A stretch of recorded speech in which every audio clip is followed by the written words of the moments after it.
talk about this. So the very first question that popped out was so perfect, I can't even begin to tell you. Many of us have, or many of the speakers have shared their personal transformation moments in their life and career, and how it led them to a triumph moment in their lives. So, and plus, I don't know if y'all know this, but we are interviewing each of these speakers slash authors, because all of the speakers are also authors in our book. So, which I think you've heard mention of a couple of times. So where am I going with this? In the interviews of everybody, we have asked them what their transformation story is, why they said yes, a few different questions that are really fun, amazing questions to hear the answers to. And I just want to, like Cheryl, that is the first question that ChatGPT came up with was, share your personal transformation story and how it showed up as a triumph in your life. The second question is, in the context of personal growth and transformation, what strategies or practices have you found most effective in overcoming obstacles and achieving success? I think, and just go ahead and shout out, and we will just share our amazing answers.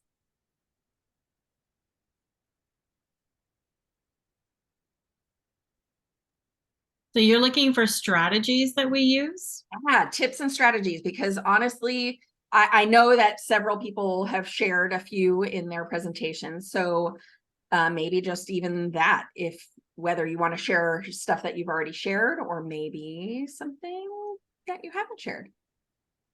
I think really I always say to everybody that, you're worth it. So just understanding your own value and your own worth, and being willing to do the work to get to that point. Because we lose track of that all the time. So I think that would be my tip. Love it. Interesting. My way of survival was to ignore what I was going through and focus on others. And so I literally focused on my Mexicans and my Hispanics, and I ignored my own part of the journey. And that therefore got me through my journey as well. And I think to add on to what Margaret was saying, I think it's also forgive yourself, meet yourself in the moment, meet yourself where you are, and there's no right or wrong answer. And I think that's what a lot of people get caught up in. I know I do too, but there is no right or wrong answer. Like right now is fine. It's better than fine. Yeah, that's very valuable. I think that most people, and all of us are people, so that includes every single person on this call and anybody watching on the replay. We have a tendency to get caught up in our own kind of story, and for lack of a better way of saying it, whatever that story is in the moment at that time, or I've heard a lot about the guilt that we suppress, that we don't deal with, that we, have a tendency to project it onto or suppress it for ourselves. And this is almost directly from your presentation, Margaret, where suppress it from ourselves so that we can show up for others, right? In fact, Cheryl, you just said that. And I would suggest or recommend that we examine that, because that's maybe not the healthiest way to deal with. But in the moment when we're struggling to even exist, to even show up for those other people, just being gracious with ourselves for, like Sabrina said, wherever we're at in that moment. Claire, did you have something to share? Yeah, just following on from that, we're not always ready to deal with it. So actually focusing on other people can help us to get through things and can be our motivator.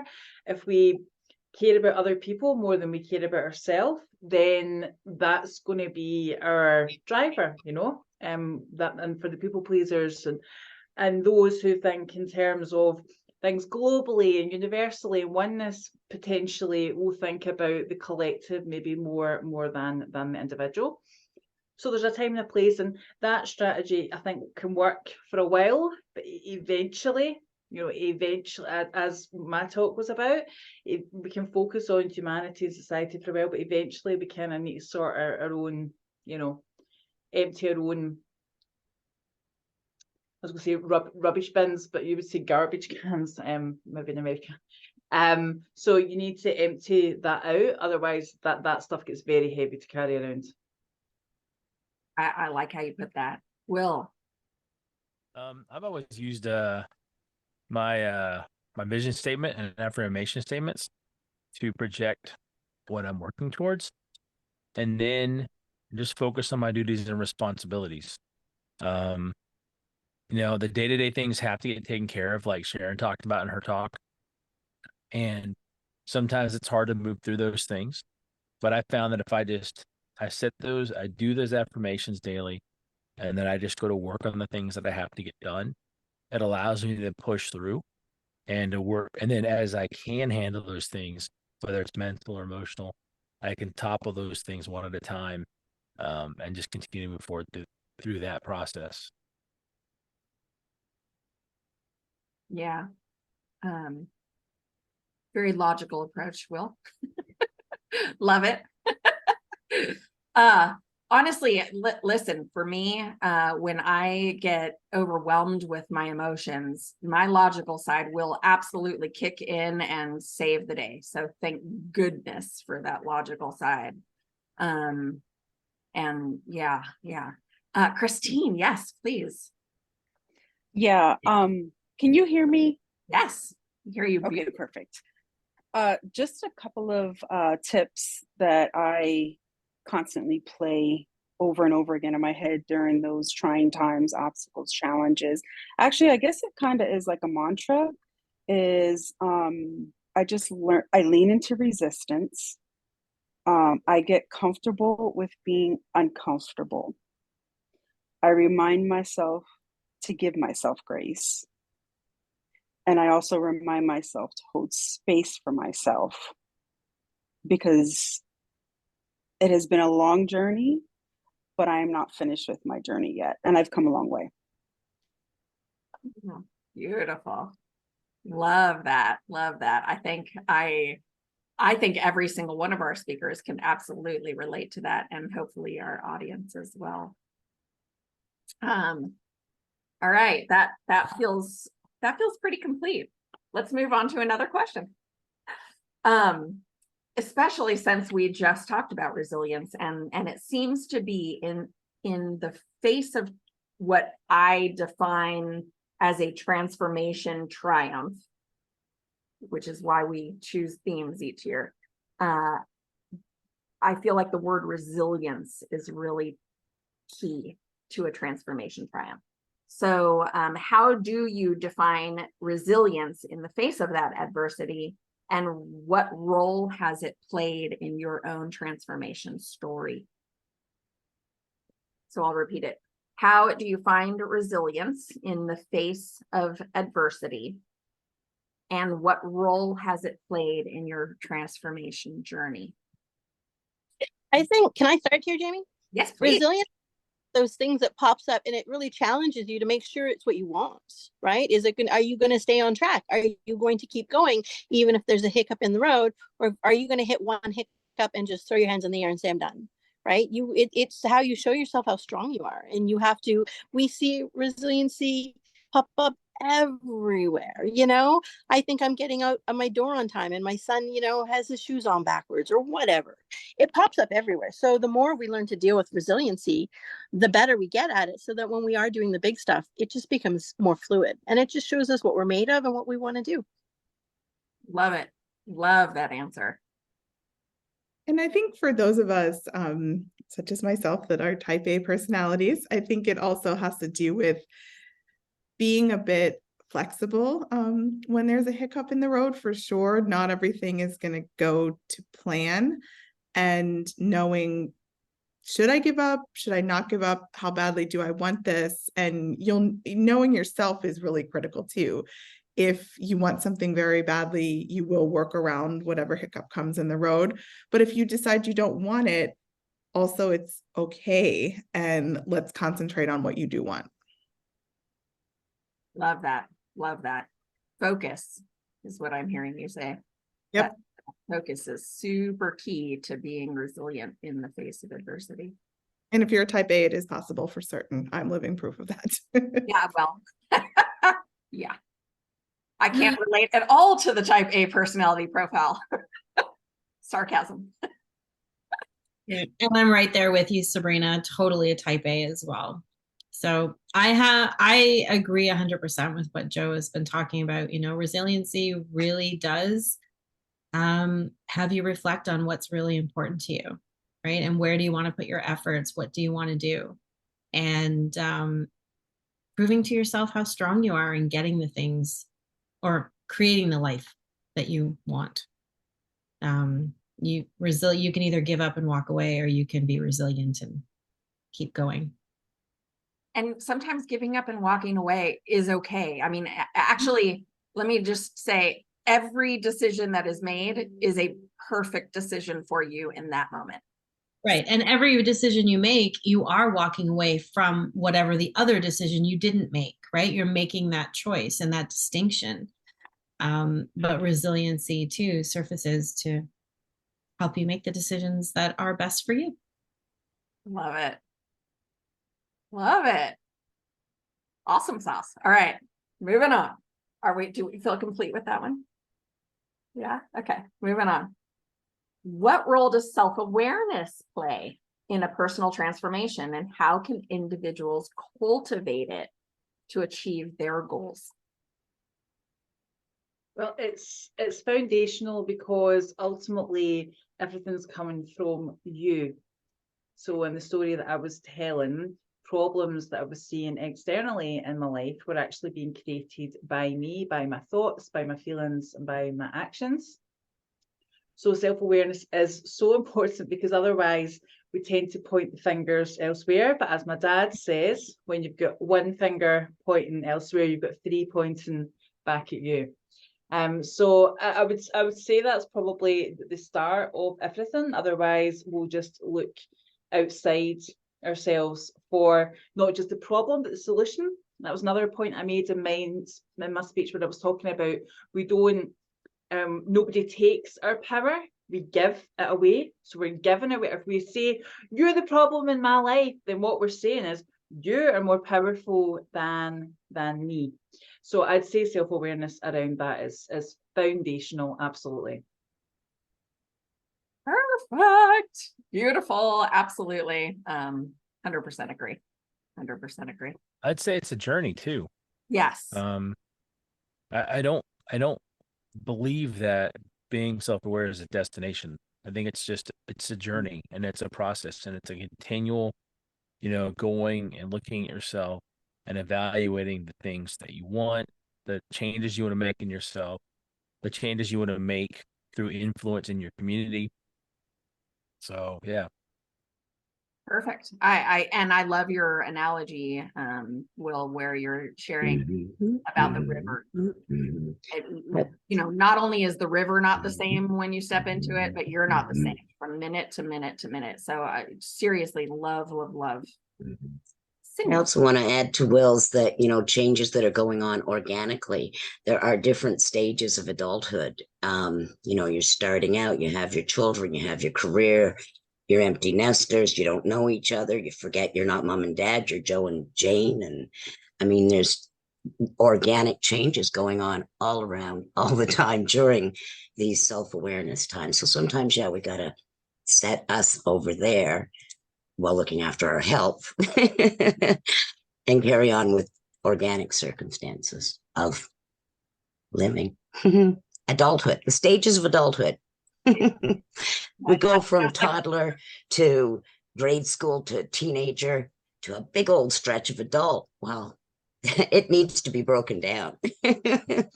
I see that as the title of a book, for perhaps in your future, Miss Ferguson. Oh, love that. Anyone else on this subject of resilience or self-awareness, rather? All right, next question. Ready?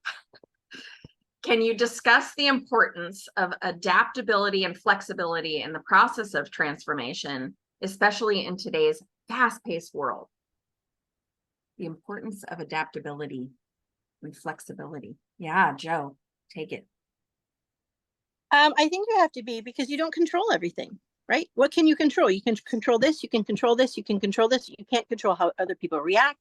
You can't control what roadblocks are going to come up, and you have to be ready to be adaptable, because it's not A to B. It's A to Z to F to G to H to B, right? We're up, we're down, we're all over the place. So the more you can adapt to what is thrown at you, the more successful you'll be in the long run. Although that's just my.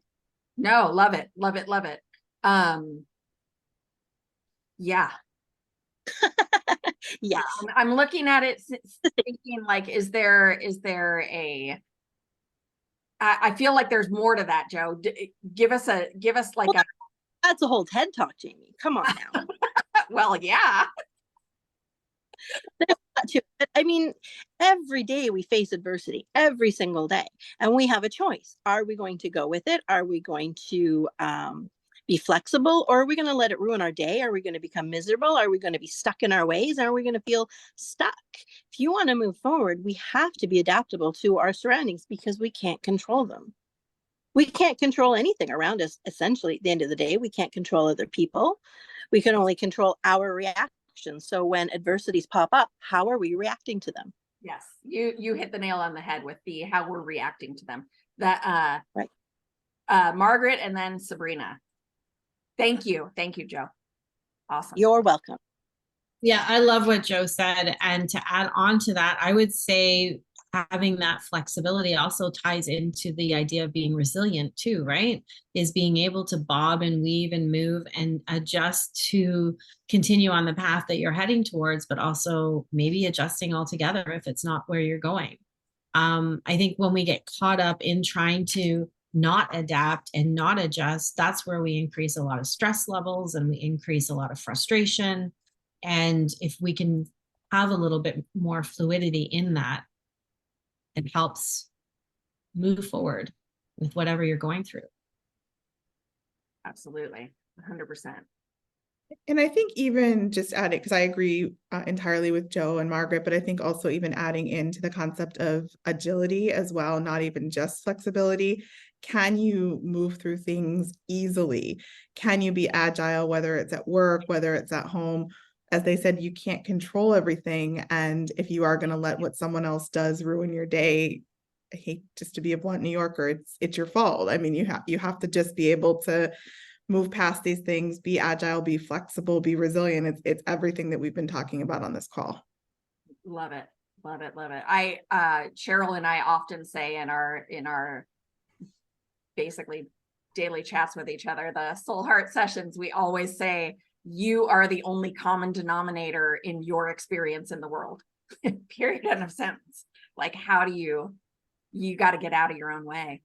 But thank you. That's absolutely valid points. And to add to that, I think that it's, especially from my experience and my life chapter that I shared in this book too, I didn't have any control. I didn't have any affordability of having to be adaptable and or make the flex. So I literally had to release and relinquish all of my control. They don't say to you in jail, what time would you like to have food? They don't say to you in jail, would you like your handcuffs in the front or in the back?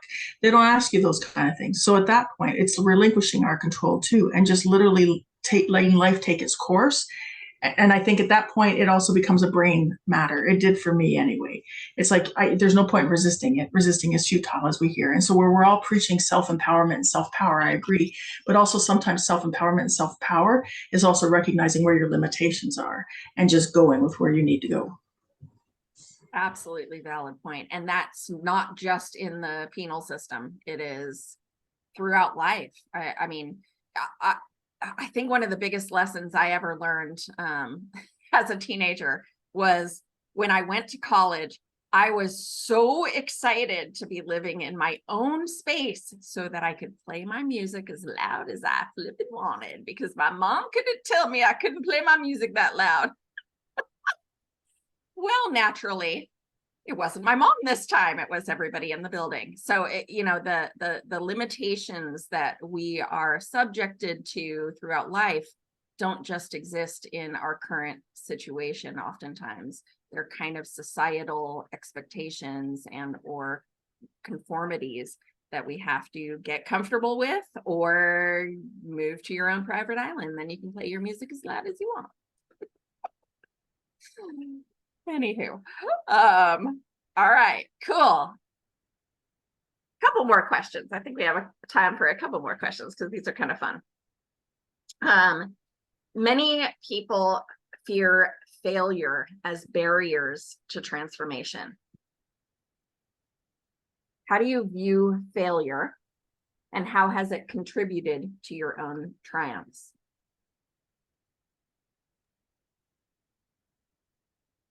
So one of the big changes for me was something a mentor taught me, that failure is an event, not a person.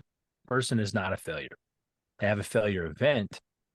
And when I learned that and then understood that, it was huge, because it allowed me to say, okay, I messed up here. How do I move forward?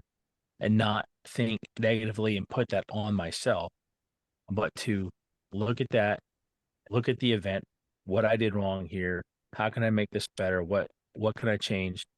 And it just really gave me a lot of freedom when it came to trying new things and being willing to experiment along this journey of growth. Wow, so powerful, Will. I absolutely love that perspective.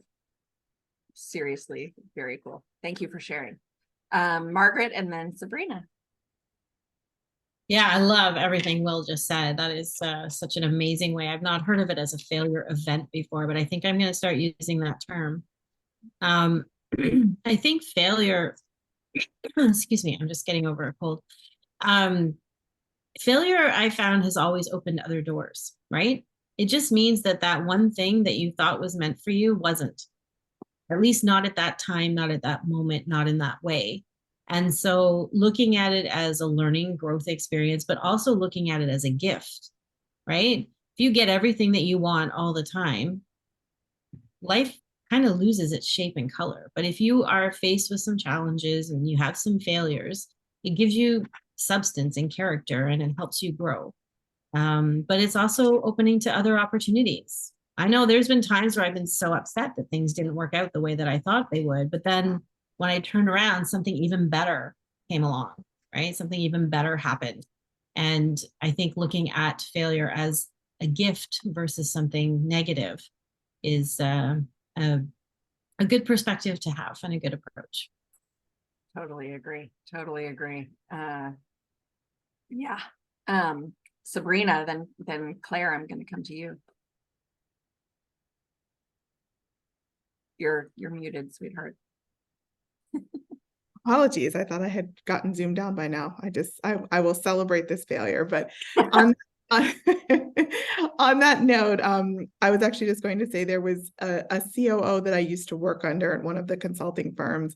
He told this story about failure. His daughter went to an all-girls school in the UK, and one of the things that they were working on with the women was to celebrate failure. So they actually had a concept called Failure Week, where all of the girls would talk about, you know, a particular failure, whether it was in school, personally, something, and they would be rewarded for that failure for learning from it.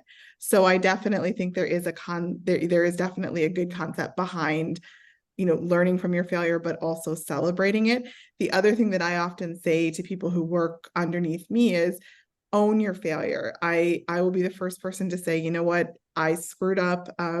Let's go ahead and move on, instead of doing the blame game or just dwelling in that constant failure, because then you're just going to continue to hold yourself back. But if I could figure out how to do a virtual failure week, I would love to invite all of you to participate. Sign me up. I'm totally in on that. I love it. And then Claire, I love what you wrote there. You want to just expand on that? Yeah, it was sort of in response to something Margaret was saying as well. It's not a rejection, it's a redirection. So sometimes we think something isn't working out and we feel really attached to it and we think, oh no, but actually when that doesn't work out, it makes way for something else, you know, so we can go in a new direction. And it's like realizing that failure is just us finding out that that doesn't work, or that that has come to an end, or it's time to move in a new direction. When children are learning to walk, they don't stop trying. They don't think, oh well, I've tried to walk, you know, like 20 times now, and it's just not working out for me, so I just don't think I'm born to walk, so I'm just not going to bother trying anymore. Children try walking until you know they manage it. So I think as adults, I think sometimes we can feel a bit embarrassed about not being able to do things, or making a fool of ourselves, or humiliation. And children sometimes are just a bit more open to learning than we are. But yeah, it is just part of the process. We can fail our way to success. Love it. Love it. Love it. Love it. Anybody else want to say something on this subject? I see several comments that are absolutely valid. Speak up. Do it. All right. All right. Okay. Moving on. So 2 more questions. In the context of organizational transformation. So we're talking about, you know, kind of the bigger picture, I guess. What leadership qualities are essential for guiding a team or a company through significant change? I think this is such a pertinent question in today's climate, business climate. Can you repeat the question, Jamie? I was reading someone's comment there. Absolutely, of course, of course. In the context of organizational transformation, what leadership qualities are essential for guiding a team or company through significant change? We'll start with Margaret, but yeah, this is a great question. I think a leader who's got a high emotional intelligence would be really important on the team. So exactly like Sabrina, empathy, kindness, psychological safety. When you have emotional intelligence, you can really support your team, because when you're going through transformation within the corporate world, there's a lot of emotion around that. Not everybody's on board. A lot of people are afraid they're going to lose their jobs, and you need a leader who can support people on an emotional level, as well as guide them and help them create the new direction, right? You need a leader who leads by example, but also someone who trusts their team, right? You can't be telling them what to do all the time. You need to be empowering your team. Like if you're trying to get buy-in into moving forward in a new direction, you have to trust your team to either jump on board or jump off. And you can, you know, however you propose that to them, but then giving them the safe space to express like their concerns. Like don't hush them. If they have concerns, talk about them. Have those meetings, have those sessions where it's open communication. Yeah, that's what I would recommend. Love it. Absolutely love it. Yeah, Claire. And sorry, Claire, go ahead. Cheryl. Oh, Cheryl, on you go. No, you go first. Well, involving them in the decision-making process where possible. You know, when people are involved in the decisions that are made in their own life, they're much more likely to be invested. Because a lot of human beings, a lot of us are a bit resistant to change, especially when we're being told that things are happening to us. But if people can be involved in that decision-making process, obviously to a degree where possible, then I think that would have a lot more buy-in, and then it would be a lot more supportive, because people would feel listened to and feel like their opinions actually matter. Yes. So we just read The Speed of Trust by Stephen M. R. Covey in our book club. And that's 100% of what he's talking about in that book. Is you don't have to reveal every single negotiation that's on the table, but to help everybody understand what the decisions are that are being made and why they're being made and how they're being made. It brings so much more trust and buy-in, is what I heard you say multiple times, that buy-in from your team is hugely important when it comes to leading with empathy, kindness, and security and safety. Transparency. Yeah, exactly, transparency. Cheryl, tell us what I always go back to that book, The 5 Love Languages, on how people feel heard and seen, and how their cups get filled, because people with full cups will work differently than those that feel depleted and drained out. And so I literally, first of all, that book is phenomenal for anybody when it comes to organizational leading a team, but I also find it very important to control the energy. And I don't mean that from a dominant, this is my way or the highway standpoint, but from a, you have someone who's disgruntled, to give them the airtime and find that now you've got 15 people that feel okay to express the disgruntlement, rather than working in a positive flow in a positive manner. Controlling that energy tends to be very important as well. But the 5 love languages, 100%, especially when buy-in.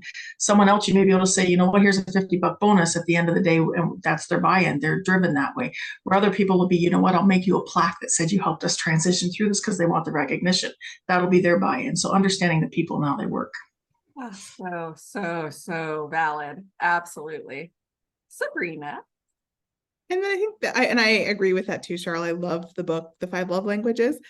The other thing too is I think when you're working with a team, sometimes people just need to be heard. And oftentimes as a leader, what I'll do is, even if I can't change what's going on, just simply saying, I hear you and I understand the frustration. Let's figure out, how do we move forward from here together so that we can hold hands as a team and tackle this challenge? Because the concept of the words "I hear you" are just so, I guess, refreshing, and it also shows that you have your arms around that person, even though you might not be able to fix what's going on. Absolutely, that validation. Claire and Cheryl both stand on that box. So thank you for that. We need more leaders like all of you, and all of you are amazing leaders. Last question, not for today, for this discussion, is, can you offer any insights as to how to sustain the momentum of transformation over the long term to avoid reverting to old habits or patterns? Such a great question. Joe, go for it. I think having self-awareness and knowing who you're surrounding yourself with. Are you surrounding yourself with people who lift you up, who support you, who are reminding you of what your purpose is? Are you surrounding yourself with naysayers who don't want you to grow because where you are at suits them better? You have to be really aware of what it is you want, why you want it, and who's supporting you to get there. Love it. Love it. Absolutely true. My commentary on that, just because, that's what my story is. That's what my chapter is about, is that feeling of unsupport, and what that looks like, and how to overcome it. And oftentimes, and this is not the case in every scenario, but oftentimes that lack of support, or the wanting you to stay where you're at, or the fear for what might be in your future or whatever, oftentimes that comes from those people being in a place of love for you. Right. Yeah. And no, not everybody's going to support you or like you, and that's okay. Yes. Being aware that's your core. You don't need 100 people, acquaintances cheering you on. When you have 4 or 5 saying, I got your back, that's what's going to push you through. Oftentimes. Yeah. Love it. Love it. Love it. Love it.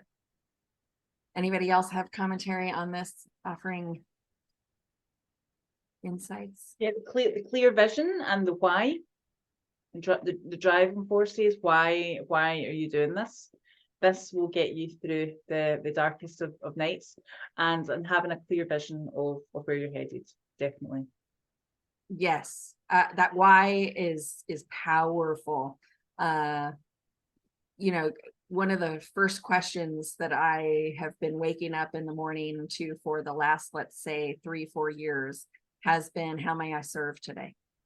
Yeah. How may I serve today? And that shows, Jamie. Yeah. That shows that's what you ask yourself and what you do. It shows. Thank you. It's it's not always easy because there's drama and chaos and mayhem and stupidity going on in my life too.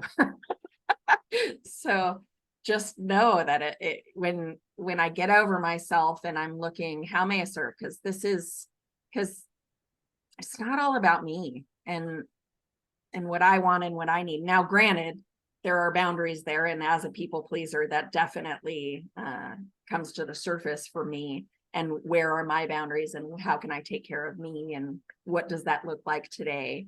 But how may I serve the greater good of all includes me. And that was like a aha moment for me in my life when I got to that point where it was like, wait, my opinion matters? What? Kind of like what Sharon says. I grew up in that same house that Sharon was talking about, 100%. Those, you didn't question what the dinner was that night. It didn't matter if you liked it or not. You ate it.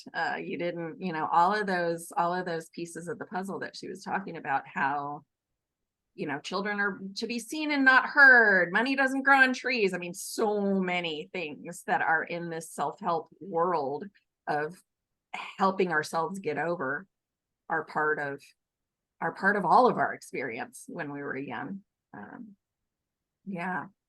So anywho, anything else? Anybody want to add? Any other comments, questions?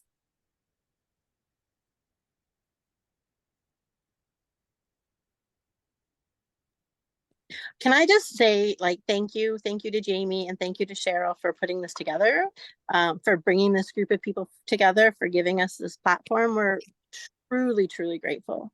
And what an exceptional day and age we're in, that I can be in a camper in the middle of nowhere and I can still take part on Canadian Thanksgiving. That's a pretty cool thing. So I just want to share immense gratitude.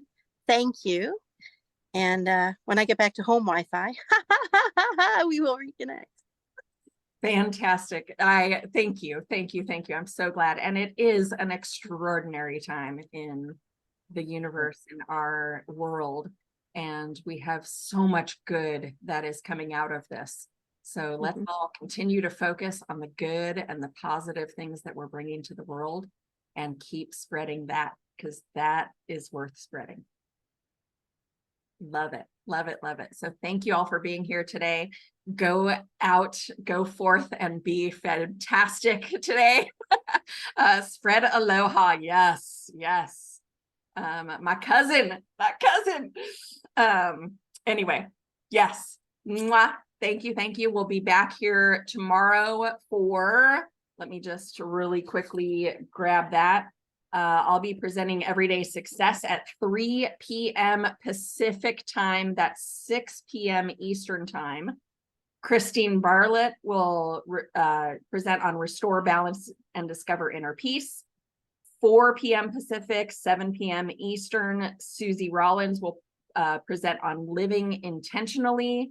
And last, but you will not want to miss this one, 4:30 Pacific, 7:30 Eastern. Heaven Sophia, who has been on her own retreat, a yoga retreat this weekend, and has been unable to join us, but will be here tomorrow presenting The Only Way Through It, From Victimization to Legislation. This young woman is such an amazing mentor to us all. So God bless her. I'm so excited to hear everybody tomorrow. And if you can't make it tomorrow, that's what the recordings are. Believe it or not, we have over 130 attendees. Just so you know that this is way bigger than it looks like. So thank you for continuing to spread your messages of love and joy and peace and prosperity. I'm really, really honored and grateful for each and every one of you.